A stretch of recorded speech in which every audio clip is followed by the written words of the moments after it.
We've always known Peter Parker by one simple rule: with great power comes great responsibility. But what happens when that responsibility becomes a crushing weight? What if the hero we love is pushed so far past his breaking point that the spider that gave him his power starts to take over?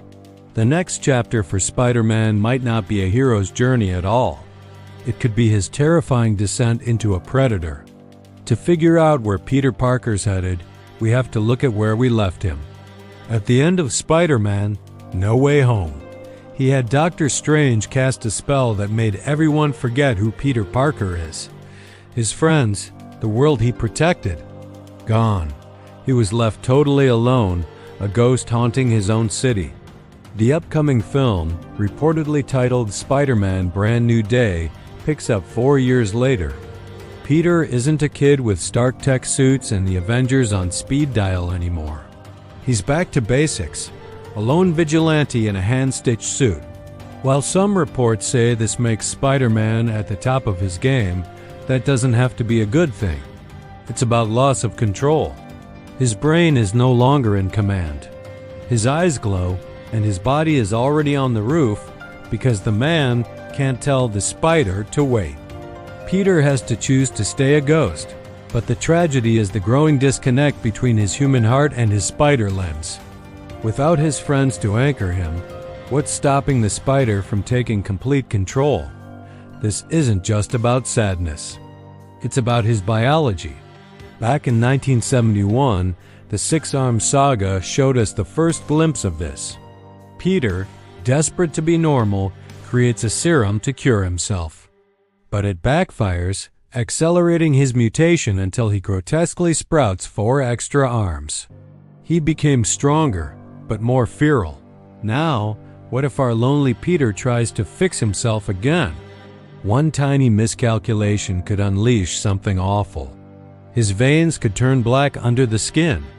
The webbing might start oozing from the pores on his back, not just from his wrists.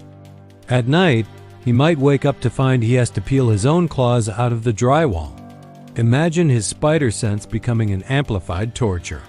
Maybe he can't even turn a doorknob because the calluses on his hands have grown too thick and hard.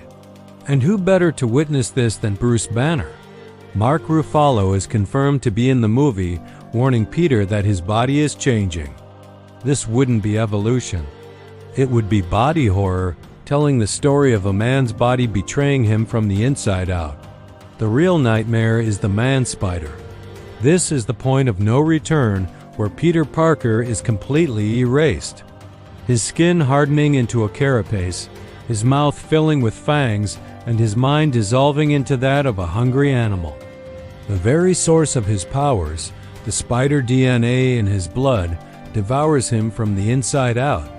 The hero dies and a predator is born. Official confirmations promise a surprising physical evolution. The man-spider story is simply the darkest conclusion of where that could lead. Imagine villains like Scorpion and Tarantula aren't just fighting a hero. They're fighting a creature, one that's scarily more brutal.